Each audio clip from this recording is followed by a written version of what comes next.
आज देश और दुनिया में 3 बड़ी घटनाएं सुर्खियों में रहीं। ये घटनाएं न केवल महत्वपूर्ण हैं, बल्कि हमारे समाज और वैश्विक परिदृश्य पर भी गहरा प्रभाव डालती हैं। हम इन तीनों घटनाओं का विश्लेषण करेंगे और देखेंगे कि इनका हमारे जीवन पर क्या असर पड़ता है। पहली खबर है पटना में हाई प्रोफाइल हत्याकांड, जिसने पूरे शहर को हिलाकर रख दिया है। दूसरी खबर है मध्य प्रदेश के बागेश्वर धाम में हुए दर्दनाक हादसे, जिसने श्रद्धालुओं की सुरक्षा पर सवाल खड़े कर दिए हैं। और तीसरी खबर है इजरायल ट्रंप की अंतर्राष्ट्रीय राजनीति, जिसने वैश्विक मंच पर एक नई बहस छेड़ दी है।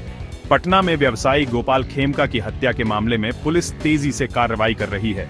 पुलिस ने मुठभेड़ में मुख्य आरोपी को मार गिराया, लेकिन इस कार्रवाई ने कई सवाल खड़े कर दिए हैं, जिससे राज्य में कानून व्यवस्था पर सवाल उठे हैं। क्या पुलिस की यह कार्रवाई उचित थी?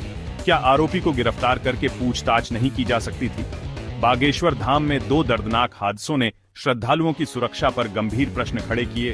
क्या धार्मिक स्थलों पर सुरक्षा के पर्याप्त इंतजाम है? पहले एक पंडाल गिरा, जिससे भगदड़ मच गई। फिर धर्मशाला की दीवार ढही, जिससे और भी अफरा तफरी मच गई।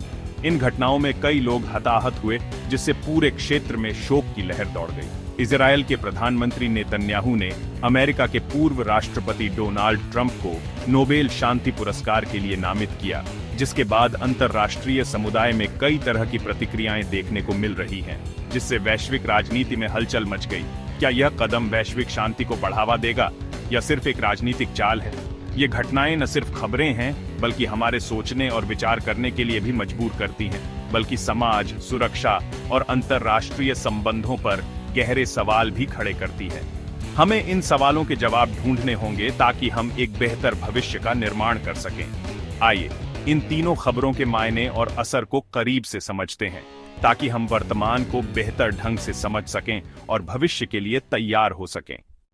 पटना में गोपाल खेमका हत्याकांड, जिसने पूरे शहर को हिलाकर रख दिया था, के मुख्य आरोपी विकास उर्फ राजा को पुलिस ने एक नाटकीय मुठभेड़ में मार गिराया। पुलिस के अनुसार विकास एक कुख्यात अपराधी था, जिसके ऊपर कई गंभीर आरोप थे। इस मुठभेड़ ने बिहार में अपराध के खिलाफ पुलिस की कार्रवाई को फिर से सुर्खियों में ला दिया। प्रारंभिक जांच से पता चला कि यह मामला जमीन विवाद से जुड़ा था, जो बिहार में अपराध की जड़ बनता जा रहा है। जमीन के लालच में लोग कानून को अपने हाथ में लेने से भी नहीं हिचकिचाते, जिससे राज्य में अपराध का ग्राफ बढ़ता जा रहा है। पुलिस की विशेष टीम ने गुप्त सूचना पर माल सलामी इलाके में घेराबंदी की, ताकि आरोपी को गिरफ्तार किया जा सके। लेकिन आत्मसमर्पण के बजाय आरोपी ने पुलिस पर फायरिंग शुरू कर दी। जवाबी कार्रवाई में राजा मारा गया और घटनास्थल पर ही ढेर हो गया। पुलिस ने मौके से हथियार भी बरामद किए। इस घटना के बाद पुलिस की कार्रवाई पर चर्चा शुरू हो गई। कुछ लोग इसे सही ठहरा रहे हैं, तो कुछ मानवाधिकारों के उल्लंघन का आरोप लगा रहे हैं। इस घटना ने बिहार में अपराध और पुलिस की रणनीति दोनों को उजागर किया है और साथ ही कई सवाल भी खड़े किए हैं। जमीन विवादों से उपजे अपराधों पर सख्त कदम उठाने की जरूरत है, ताकि भविष्य में ऐसी घटनाओं को रोका जा सके। सरकार को चाहिए कि वह जमीन संबंधी कानूनों को और सख्त करे। सवाल यह है कि ऐसे अपराध कब रुकेंगे और बिहार का समाज कब सुरक्षित होगा। क्या पुलिस की सख्ती से अपराध कम होगा, या इसके लिए सामाजिक और आर्थिक बदलाव भी जरूरी हैं? बागेश्वर धाम एक ऐसा स्थान जो आस्था का बड़ा केंद्र बन चुका है।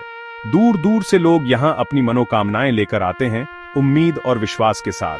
लेकिन हाल ही में यह धाम 2 बड़े और दुर्भाग्यपूर्ण हादसों के कारण चर्चा में है, जिसने हर तरफ चिंता की लहर पैदा कर दी है। पहली घटना में अचानक आई तेज आंधी के बाद विशाल पंडाल धराशायी हो गया, जिससे भगदड़ मच गई और अफरा तफरी का माहौल बन गया। इस दुखद घटना में एक श्रद्धालु की जान चली गई, कई अन्य गंभीर रूप से घायल हो गए और दुर्भाग्यवश कुछ ही दिनों बाद धर्मशाला की एक जर्जर दीवार गिरने से एक और हादसा हुआ। इस घटना में एक महिला की मौके पर ही जान चली गई और कई अन्य लोग गंभीर रूप से घायल हो गए, जिन्हें तत्काल चिकित्सा सहायता की आवश्यकता पड़ी। इन हादसों ने बागेश्वर धाम में भीड़ प्रबंधन और सुरक्षा व्यवस्था की पोल खोल दी है, जिससे कई गंभीर सवाल उठने लगे हैं। प्रशासन ने तत्परता दिखाते हुए जांच के आदेश दिए हैं और मृतकों के परिवारों के लिए मुआवजे की घोषणा भी की है। लेकिन सवाल उठता है कि क्या यह पर्याप्त है? क्या सिर्फ मुआवजा देने से व्यवस्था में सुधार हो जाएगा? आस्था के नाम पर हर साल लाखों की भीड़ जुटती है, लोग दूर दूर से यहां आते हैं, लेकिन अक्सर सुरक्षा को नजरअंदाज कर दिया जाता है, जिससे ऐसे हादसे होने की संभावना बढ़ जाती है।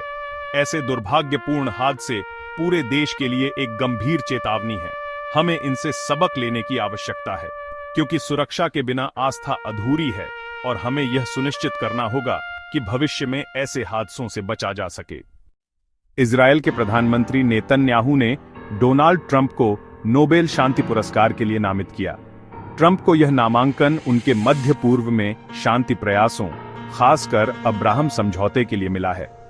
ट्रंप ने इसे सम्मान बताया, जबकि आलोचकों ने इसे राजनीतिक स्टंट कहा। नेतन्याहू का यह कदम अंतर्राष्ट्रीय राजनीति में नए समीकरण बना रहा है। यह नामांकन नोबेल समिति के लिए भी एक चुनौती है। क्या विवादास्पद नेता को शांति पुरस्कार मिल सकता है? यह घटनाक्रम वैश्विक राजनीति में बहस का विषय बन गया है। ये तीनों खबरें, अपराध, हादसे और अंतर्राष्ट्रीय राजनीति, हमारे समाज की सच्चाई को उजागर करती है। पटना का हत्याकांड बताता है कि कानून व्यवस्था और सामाजिक ताने बाने में कितनी चुनौतियां हैं। बागेश्वर धाम की घटनाएं दिखाती हैं कि आस्था के साथ सुरक्षा का संतुलन जरूरी है। ट्रंप का नामांकन बताता है कि वैश्विक पुरस्कार भी राजनीति से अछूते नहीं हैं। हमें इन घटनाओं से सीखना है। सुरक्षा, न्याय और निष्पक्षता के लिए जागरूक रहना होगा। ये खबरें सिर्फ सूचना नहीं, बल्कि समाज को आईना दिखाने वाली घटनाएं हैं। एक जिम्मेदार नागरिक के तौर पर हमें बदलाव की दिशा तय करनी होगी।